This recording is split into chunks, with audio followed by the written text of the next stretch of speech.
જી કહે, અરે પ્રભુ, આપ તો ભક્ત વત્સલ છો, અને જો આપને એ જીવ માટે એટલી કરુણા છે, આપે એને સામે દર્શન આપ જઈને આપ્યા, તો જ્યારે એ આપને પકડવા ગયો તો આપ ત્યાંથી ચાલ્યા કેમ ગયા? ત્યારે શ્રીજી કહ્યું, ગુસાઈજી, હું તો આપના હાથે વચન આપીને બંધાયો છું, માટે ચાલ્યો ગયો. એટલે કેમ? શ્રીજી કહે, ગુસાઈજી, મેં તો આપને વચન આપ્યું છે કે જેને આપ બ્રહ્મ સંબંધ આપશો એને જ હું મારા શ્રીઅંગનો સ્પર્શ કરાઈશ, બાકી સિવાય કોઈને મારા શ્રીઅંગનો સ્પર્શ નહીં કરવા દઉં. માટે મેને દર્શન તો આપ્યા, પણ જ્યારે મારો સ્પર્શ કરવા માટે આવ્યો ત્યારે હું ત્યાંથી અંતર ધ્યાન થઈ ગયો. ગુસાઈજી શ્રીનાથજીની સાથે આવ્યા. જ્યારે રસખાનજી દૂર ભાવવા ગુસાઈજીને જુએ, ને જ્યારે એવો રૂઆબ શ્રી ગુસાઈજીનો, જ્યારે ગુસાઈજીને આવતા જોયા, રસખાનજીને લાગ્યું એ તો મેરે મહેબૂબ કે દોસ્ત લગતે હૈ. ચાલતા ચાલતા આવ્યા અને ગુસાઈજીને કહે, અરે આપ તો મેરે મહેબૂબ કે દોસ્ત લગતે હો. गुसाईजी ने हंसू આવી ગયું कि तुमने हमारी दोस्ती के बारे में कैसे जाना?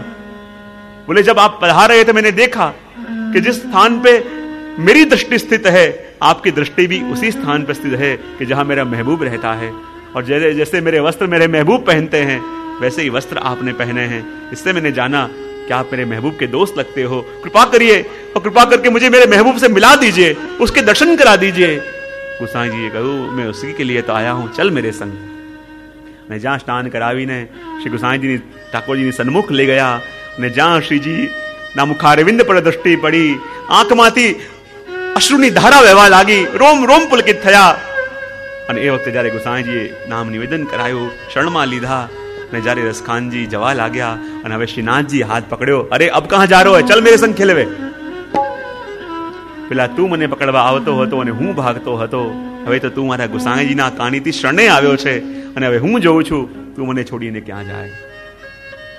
કેવી શોભા હશે શ્રીજીની કે જેની એક દ્રષ્ટિથી, જેના એક દર્શનથી 4 કરોડ જે નંદાજીની આસક્તિ પણ પેલી ક્ષત્રાણી સ્ત્રીમાં હતી, પણ જ્યારે શ્રીજીના સૌંદર્યના દર્શન કર્યા, જ્યારે શરણે આવ્યા અને શ્રીજીના મુખારવિંદનું દર્શન કર્યું, તો જે સૌંદર્ય એની પેલી ક્ષત્રાણી સ્ત્રીમાં દેખાતું હતું, એ સૌંદર્ય હવે શ્રીજીના નેત્રોમાં દેખાવા લાગ્યું. શ્રીજીના નેત્રોને છોડીને હું સૌંદર્ય ગોતવા આ જગતમાં ક્યાં ભટકું? આજે સૌંદર્યનો સાગર મારા શ્રીજીના નેત્રોમાં છે, એવું સૌંદર્ય દુનિયામાં મને ક્યાંથી મળે? દુનિયામાં ક્યાંથી પામી શકાય? આજીવ લૌકિક તુચ્છ વસ્તુઓ માટે ત્યાં સુધી જ ભાગતો રહે જ્યાં સુધી શ્રીજીના નેત્રોથી વિંધાયો નથી. ભગવદીઓ માટે તો ગાયું છે કે મન મૃગ બેંધ્યો મોહન નૈન બાનસો. હે પ્રભુ, જ્યાં સુધી આપને મળ્યા નતા, અમારું મન કેવું હતું? એ મૃગ જેવું હતું, જે મેં હરણું એક જગ્યાએ સ્થિર ન થાય, કૂદકા મારી મારીને ક્યાંય ને ક્યાંય ભાગતું રહે, એમ હે પ્રભુ અમારું મન પણ એ મૃગ જેવું છે, જે કોઈ એક જગ્યાએ સ્થિર ના રહી શકે, એક જગ્યાએ સ્થિર થતું નથી.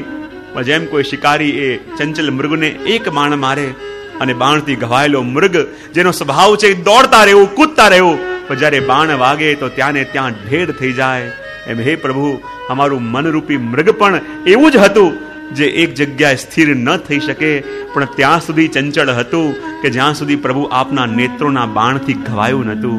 પણ જ્યારે પ્રભુ આપની દ્રષ્ટિ પડી, જ્યારે પ્રભુ આપના નેત્રોના દર્શન કર્યા, ને ત્યારે જ મન મૃગ બેંધ્યો મોહન નૈન બાણસો. અમારા મનરૂપી મૃગને પણ પ્રભુ આપે પોતાના નેત્રરૂપી બાણથી વિંધી નાખ્યું. અને જેમ કોઈ પશુ વિંધાય અને ત્યાં ને ત્યાં ઢેર થઈ જાય, એમ હે પ્રભુ જ્યારે આપના દર્શન અમને થયા, આપનો અનુભવ અમને થયો, કામ માર્ગ સમર્પિત ચિત્તા, જ્યારે પ્રભુ આપના એ દર્શન થયા અને અમારું મન આપના ચરણોમાં સમર્પિત થઈ ગયું. જ્યાં બાણ વાગ્યા ત્યાં ને ત્યાં ઢેર થઈ ગયું, જ્યાં ઘવાયું હતું ત્યાંથી આગળ જઈ ન શક્યું. કારણ કે જ્યારે પ્રભુ વેણુનાદ કરે, પ્રભુ દ્રષ્ટિ કરે, મોટા મોટા ઋષિઓની સમાધિ તૂટી જાય, સમાધિ તૂટી જાય, વિચાર કરે કે જુઓ તો ખરા, આંખો બંધ કરી યુગો યુગો સુધી તપસ્યા કરીને જે સુખ મળતું હતું, જુઓ તો ખરા જ્યારે આ વેણુનાદ કાનમાં પડે છે અને ખુલ્લી આંખે એ સુખ કરતા પણ વિશેષ સુખ મળી રહ્યું છે કે જે હજારો વર્ષ તપસ્યા કરીને મળે. અને વાસ્તવમાં જ્યારે એવી રીતે આ ગવાયા હોય ત્યારે એ પ્રેમના માર્ગને જાણી શકે. અને એવી જ દશા થઈ આ દેવ સ્ત્રીઓની કે જે પોતાના પતિઓ સાથે બેસીને વિમાનમાં આવી છે પ્રભુના દર્શન કરવા માટે. અને જ્યારે પ્રભુના દર્શન કરવા માટે આવી વનિતા છે, એવું પણ નથી કે પોતાના સ્વામી માટે સ્નેહ નથી, પોતાના પતિ માટે અપાર પ્રેમ છે, બંનેને પરસ્પર ખૂબ જ સ્નેહ છે. પણ જ્યાં પ્રભુએ વેણુનાદ કરતા કરતા પોતાની દ્રષ્ટિ, પોતાની બવર ઊંચી કરી, પોતાની પલકો ઊંચી કરી, ભ્રુભંગ કર્યું, અને ભ્રુભંગ માત્રથી એ દેવ સ્ત્રીઓની એવી દશા થઈ ગઈ, વિચલિત થવા લાગી. પ્રભુ વેણુનાદ દ્વારા શું કહી રહ્યા છે એને સમજવા ના આવ્યું. એવી વિચલિતતા આવી ગઈ. ના વસ્ત્રનું ભાન રહ્યું, ના દેહનું ભાન રહ્યું.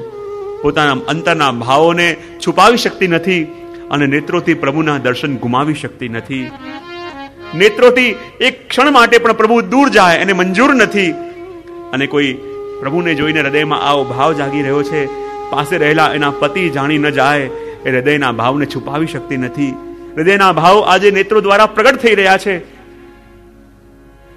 વિચાર કરે છે કે પ્રભુના વેણુનાદના શ્રવણ કરી મારા હૃદયમાં આવો ભાવ જાગ્યો.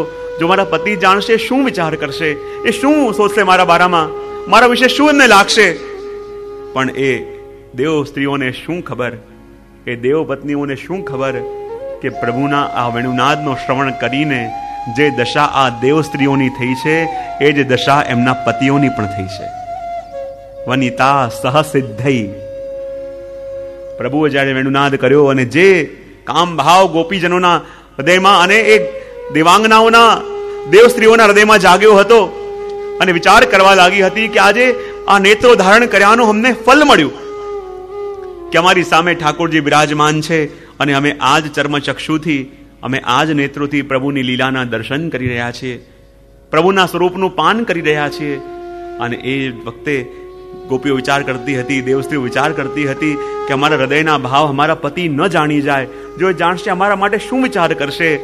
પણ એ વખતે એમના માટે પણ શબ્દ આપ્યો. આ દેવતાઓ પણ કેવા છે? સિદ્ધઈ. આ સિદ્ધ છે. જ્યારે પ્રભુએ વેણુનાદ કર્યો અને વેણુનાદનું શ્રવણ કરતાની સાથે આ દેવતાઓની અંદર પણ ગોપી ભાવ જાગી ગયો. અને ગોપી ભાવ જાગી ગયો અને વિચાર કરવા લાગ્યા કે હે પ્રભુ, અમને આ પુરુષ દેહ કેમ આપ્યો? પ્રભુ કૃપા કરીને અમને પણ વજની ગોપી બનાવીને વજમાં મોકલતા તો પ્રભુ અમે એ પ્રભુના સ્વરૂપામૃતનું પાન કરી શકતા. અહીંયા ગોપીઓ એ દેવપત્નીઓ એ વિચાર કરે છે અમારા હૃદયનો ભાવ અમારા પતિ જાણશે, શું વિચાર કરશે. પણ એમને શું ખબર એમના પતિના હૃદયમાં શું ભાવ જાગે છે. દેવતાઓ વિચાર કરે છે કે હે પ્રભુ, એવી કૃપા કરો કે હમણાં ને હમણાં અમે પણ ગોપી બની જઈએ, અમે પણ હમણાં ને હમણાં ગોપી બની વજમાં આપની સામે આવી જઈએ. અને જેવી રીતે ગોપીઓ આપના સ્વરૂપામૃતનું પાન કરે એવી રીતે આપના સ્વરૂપામૃતનું પાન અમને પણ મળે, અમે પણ કરીએ.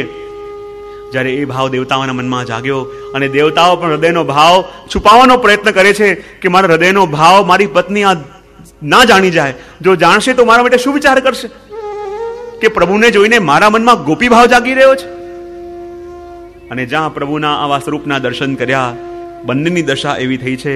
માટે તો વર્ણન કરતા કહી રહ્યા છે વ્યોમયા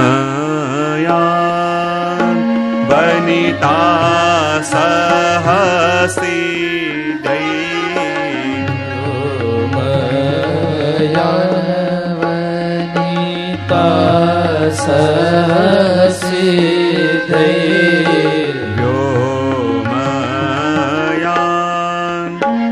વનિતા સહસિદ્ધૈ.